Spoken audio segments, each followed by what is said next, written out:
Demak, mavzuyimizni davomi aralash distrofiylarning deyarli oxirgi qismi kalsiy almashinuvining buzilishini gaplashib o'tamiz. Kalsiyni barchamiz bilamiz. Xo'p, ya'ni ekvivalentli, masalan, 40 gramm tuzilishdagi xolos Mendeleyev davriy sistemasining ikkinchi guruhiga kiradigan kimyoviy element hisoblanadi. Bu element organizmda katta ahamiyatga ega. Qanday ahamiyatga ega?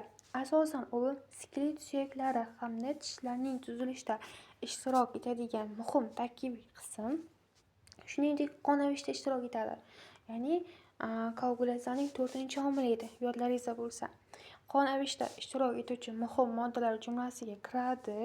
Shuningdek, agar kalsiy bo'lmasa, protrombindan trombin hosil bo'lmas edi. Shuningdek, kalsiy birikmalari organizmga himoyani mustahkamlaydi. Shuningdek, kalsiy oqsillar, fosfolipidlar, organik kislotalar bilan barqaror birikmalar hosil qiladi va inson organizmida tinmay davom etadigan biologik, biokimyoviy, shuningdek fiziologik jarayonlarga ham ta'sir qilar ekan. Ya'ni kalsiyning funksiyalari juda ham ko'p. Shuningdek, kalsiy hujayra membranasining o'tkazuvchanligini ta'minlaydi. Ya'ni kalsiy ionlar ko'rinishida bo'lar edi. Xo'p, bundan tashqari nerv, muskul hamda bez to'qimasida elektrogenezda, ya'ni impuls, ya'ni kalsiy ionlari ko'rinishda. Shuningdek, sinapslardan taassurotni o'tkazish jarayonida hazm hamda endokrin bezlarning sekretor hamda inkrutor funksiyalarini yuzaga chiqarishda. Shuningdek, muskul qisqarishda eng asosiy elementimiz nima? Bu kalsiydir. Shuningdek, bir qancha fermentlarni aktivlashda ham kalsiyimiz juda ham zarur edi. Xo'p, asosan kalsiyimizning 90% quyidagi birikmalar ko'rinishida, ya'ni kalsiy karbonat, kalsiy fosfat shaklida, xlor bilan birikkan birikmalarda esa tishlarda, suyakda hamda tog'ay to'qimalarda to'planadi.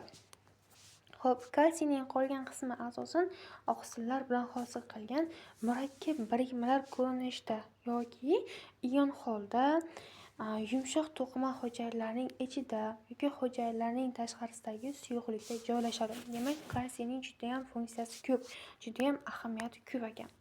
Xo'p, bundan tashqari kalsiy organizmga ovqat bilan birga kiradi hamda ingichka ichakda so'riladi. Intestinumda. Shuningdek, u magniy hamda fosforning ortiqcha bo'lishi, ovqat bilan kiradigan yog' yetishmovchiligi, ya'ni masalan yog'larni yetishmovchiligida yoki ortiqchaligi natijasida ham kalsiyning so'rilishiga ta'sir qilishi mumkin ekan, yog' almashinuvi ham. Shuningdek, ovqat bilan masalan ko'p miqdorda uglevodlar ham kalsiyning almashinuvini buzar ekan. Chunki aynan nima uchun buzadi degan bo'lsak, bular kalsiy bilan erimaydigan cho'kma hosil qiladi. Lipidlar ham, uglevodlar ham kalsiy bilan birikib cho'kmani hosil qiladi. Agar odam to'g'ri ovqatlangan bo'lsa, kishilar kalsiy yetarlicha so'rilishini ta'minlaydi. Endi suyaklarda kalsiy miqdorining o'zgarishini gaplashib o'tamiz. Suyaklarning metafizlari bilan epifizlardagi kalsiy, ya'ni oz qatlamdagi kalsiy hamda ba'zi elementlar, ya'ni kaliy, natriy, magniy, bismut yoki simol va boshqa moddalar labil deposi bo'lib, kalsiy shu yerdan qonga osongina so'riladi. Masalan, osteoporoz kasalligini eshitgansizlar. Masalan, bu ham bir kalsiy so'rilishining buzilishi bilan bog'liq. Ya'ni kalsiy qonga so'riladi. Suyakning qattiq moddasida kalsiy nisbatan barqaror holatda bo'ladi va qonga unchalik o'tmaydi. Agar masalan suyak deb tasavvur qiling, bu qon oqimi bo'lsa, suyakdan juda ham ko'p darshi, demak qon oqimiga kalsiy chiqsa, qonda kalsiy miqdori ortadi, suyakda esa kalsiy miqdori kamayib, ularning murtlashishiga sabab bo'ladi. Asosan kalsiyning o'zlashtirilishi suyaklarning qanchalik safarbar etilishi bilan bog'liq bo'lgan, asosan paratiroid bez gormoni, ya'ni parad gormon bilan bog'liq ekan.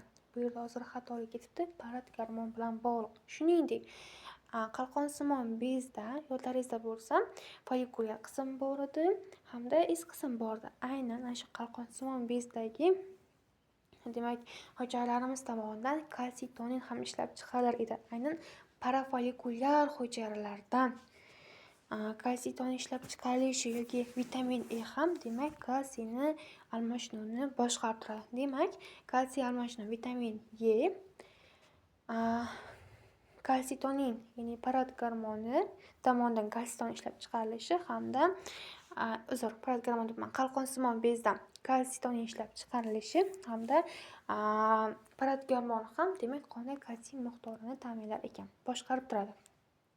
Parad gormon bilan vitamin D sinergik ta'sir ko'rsatadi, ya'ni bir-biriga bog'liq. Xo'p, parad gormon ortiqcha hosil bo'ladigan paytda osteoklastlarning faolligi ortadi. Natijada suyaklarda rezorpsiya kuchayishi munosabati bilan giperkalsemiya sabab bo'ladi. Ya'ni ana shu mana buni suyak deb tasavvur qilsangiz, suyakda juda ko'p miqdordagi kalsiy chiqadi. Natijada qayerga chiqadi? Qonga chiqadi. Qondan kalsiy miqdori ortib, giperkalsemiyaga sabab bo'ladi. Parad gormonining ta'sir ko'rsatadigan asosiy joyi bu suyakka ta'sir qiladi.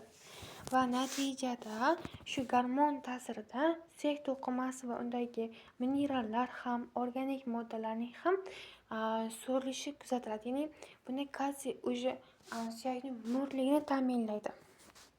Shuningdek, aynan parad gormoni buyrak kanalchalarida kalsiyning reabsorpsiyasini kuchaytiradi va buyraklarda kalsifikatsiyaga sabab bo'ladi. Ya'ni reabsorpsiyasi kuchayyapti, o'sha kalsiy to'planyapti, organizmda siydik bilan chiqarilib ketilmayapti va haddan tashqari to'planyapti. O'zi normal holatda ham masalan bo'ladi, lekin parad gormoni natijasida stimullanib ketib buyraklarda kalsiy to'planishiga, ya'ni buyraklarning kalsifikatsiyasiga sabab bo'ladi.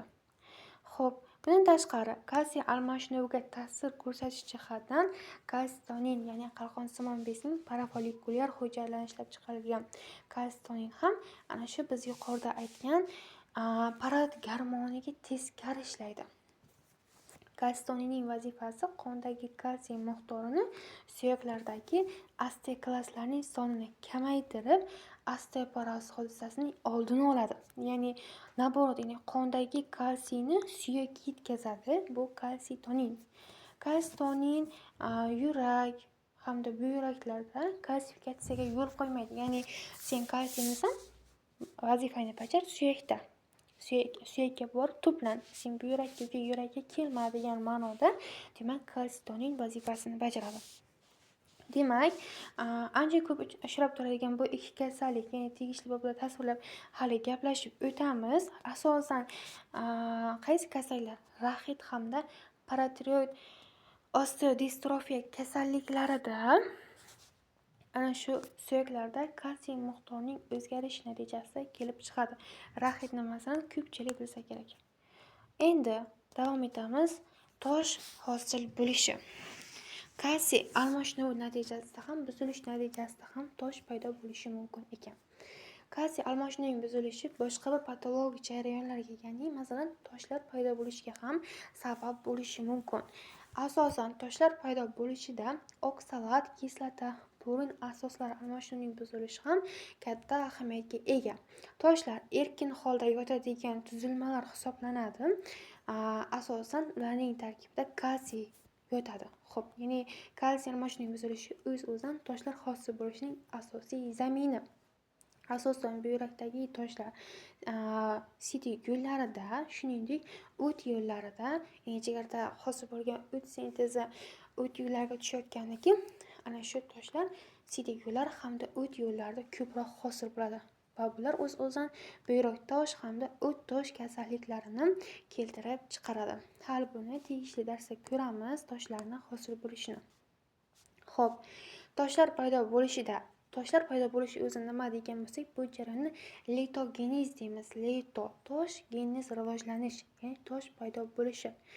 Xo'p, bu qaysi omillar natijasida paydo bo'ladi deydigan bo'lsak, infeksiya natijasida, shuningdek mahalliy yalliqlanish natijasida, o't kislotalari bilan o'tlarning anorganik tarkibining buzilishi natijasida, ya'ni o'ziga nisbati bor. Masalan, o't kislotasi bilan o't tuzlarining nisbati bor. Ana shu nisbatning buzilishi natijasida yoki paratiroid bezlar giperfunksiyaga uchrashi natijasida giperkalsemiyaning boshlanishi yoki sababi har xil bo'lmagan giperkalsemiya, ya'ni idiopatik kalsemiya, suyaklar shikastlanganda Beni-Bekshaumen sarkoidozda kuzatilishi mumkin yoki gipervitaminozlar vaqtida ham yoki ishqor kalsiy tuzlari uzoq ichib yurganda ham yoki masalan suvlar ham yumshoq yoki qattiq suv bo'lsa, qattiq suv iste'mol qilganda, qattiq suv nima degani? Tarkibida mineral tuzlari, mineral moddasi juda ham ko'p bo'lgan suv, masalan qattiq suv iste'mol qilganda ham giperkalsemiya bo'lganda yoki turli xil giperkalsiuriya bilan bo'ladigan kasalliklarda, ya'ni giperkalsiuriya bu siydik bilan ko'p miqdorda kalsiy chiqib ketishi bo'lgan holatlarda ham toshlar paydo bo'lishi mumkin ekan. Xo'p, siydik yo'llarida kimyoviy tarkibi har xil bo'lgan toshlar uchraydi.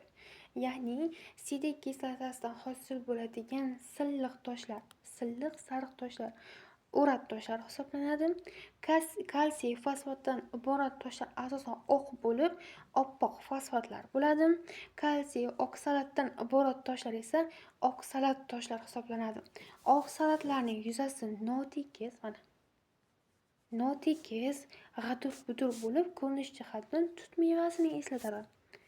Tut mevasini eslatadi. Ularning notekis yuzasi ana shu devorni juda ham shikastlaydi. Va natijada qo'ng'ir tusga kirib qoladi. Chunki ana shu membrani shikastlayapti. Masalan, eritrosit shikastlandi. Eritrosit tarkibidagi gemoglobin ajraladi. Gemoglobinda masalan temir ajralib, ana shu temir aynan oksalatlarni qoplashi hisobiga qo'ng'ir tusga kirib qoladi. Endi toshlarni chiqarish yo'llarida ham berkilib qolganini ko'rishingiz mumkin. Mana gidronefrozni avval ko'raylik. Mana bu buyrak o'zi normal holatda bo'lishi kerak edi, lekin bu gidronefroz bo'lyapti. Masalan, chunki bunda chiqaruv yo'li tiqilib qoldi. Natijada suyuqlik chiqmayapti. Suyuqlik to'planyapti ana shu sohada va gidronefrozni keltirib chiqaryapti. Buning asosiy sababi demak, toshlar chiqarish yo'lini berkitib qo'yib, ularning o'zi turgan joydan yuqori qismining cho'zilib ketishiga sabab bo'lishi mumkin. Ya'ni qisqa qilib aytsak, toshni o't yo'l, mana chiqaruv yo'llarida to'planib qoladi. Bu tomondagi, ya'ni o't yo'l chiqaruv yo'llaridan yuqoridagi qismda suv to'planib, suyuqlik to'planib shishiga sabab bo'ladi. Bu narsa asosan o't yo'llarida, o't pufagi kasalligida, bu natijasi sariq kasalligi paydo bo'lishi mumkin yoki buyrakda gidronefroz holda uchraydi. Shuningdek, me'da osti bezida, so'lak bezlarning chiqarish yo'llarida, ichaklarda, bronxlarda, bodomchi bezlarda, tanglayda yoki venalarning boshqa qismlarida ham ushbu toshlar paydo bo'lishi mumkin, lekin ular juda ham kam uchraydi. Asosan bizda jigardagi, ya'ni o't yo'llaridagi toshlarni hamda siydik yo'llaridagi toshlarni ko'p turlari uchraydi. Xo'p, endi klinik nuqtai nazardan toshlarning zarari organizmda uning aynan qayda hosil bo'lganligi bor. Masalan, o't pufagi deb tasavvur qiling. Mana yerda o't yo'llari bor. Mana yerda chap hamda o'ng ductus hepaticus dextra va sinistra masalan. Mana bu jigardan tasavvur qiling. Endi masalan, bunda tosh paydo bo'ldi. Agar ana shu tosh o't pufagining fundus qismida hosil bo'lsa, deyarli xavfsiz. Hamda uning o'lchamiga ham e'tibor berish kerak-da. Toshlarimiz kichik bo'lsa hamda fundus qismida bo'lsa, deyarli xavfsiz. Agar masalan mana bu mensiy svikteri sohasida yoki ductus cysticus sohasida hosil bo'lsa, juda ham xavfli, chunki o't suyuqligi chiqa olmaydi. Mana bunday o't suyuqligi bu yoqqa chiqa olmaydi. Natijada demak o't pufagida tosh paydo bo'lishi o't suyuqligining chiqmasligiga sabab bo'ladi va bu yerda o't pufagida juda ham katta patologik holatlarni keltirib chiqarib, o't pufagini olib tashlashgacha sabab bo'lishi mumkin, agar uni serviks qismida paydo bo'lsa tosh. Shuningdek, tosh o'z o'rnidan ko'chishi mumkin. Natijada ana shu o'z o'rnidan ko'chib, mana bu fundus qismidagi tosh serviks qismiga ham tushib qolishi mumkin. Shuningdek, toshlar silliq bo'lishi mumkin yoki g'adir-g'udir bo'lishi mumkin yoki notekis bo'lishi mumkin. Bu esa spazm boshlanishiga, ya'ni masalan, agar g'adir-budur bo'lsa, o'sha sohani hujayralarga ham zarar yetkazadi. Endi tosh tiqilib qoldi. Masalan, mana shu yo'llar natijada spazmga sabab bo'ladi. Spazm esa juda ham qattiq og'riqlarni keltirib chiqaradi. Ko'pincha masalan, o't toshlarda o'ng ostida og'riq bo'ldi deydi, bemalol jigarim og'ridi deydi. O'zi normal holatda jigar og'rimaydi. Lekin ana shu o't yo'llarida spazm paydo bo'lishi, tosh paydo bo'lishi spazmni keltirib chiqarib, juda ham yomon og'riqni keltirib chiqaradi. Demak, do'stlar, bugungi o'rganishimiz kerak bo'lgan bilimlar shundan iborat edi. Juda ham o'zi katta mavzu bu aralash distrofiyalar. Shuning uchun o'zlaringizga ham ma'lum bir necha qismga bo'lib o'rganib oldik. Darsni yaxshi o'zlashtiringlar. Va dars davomida qanaqadir xato yoki kamchilik bo'lgan bo'lsa, uzr so'rayman. E'tiborlaringiz uchun rahmat. Sog' bo'linglar, salomat bo'linglar. Sizlar bilan birga Rahmatullayeva va Munisa bo'ldi. Bizni Medical jamoasi hamda Best Doctors'ni qo'llab-quvvatlashda davom eting.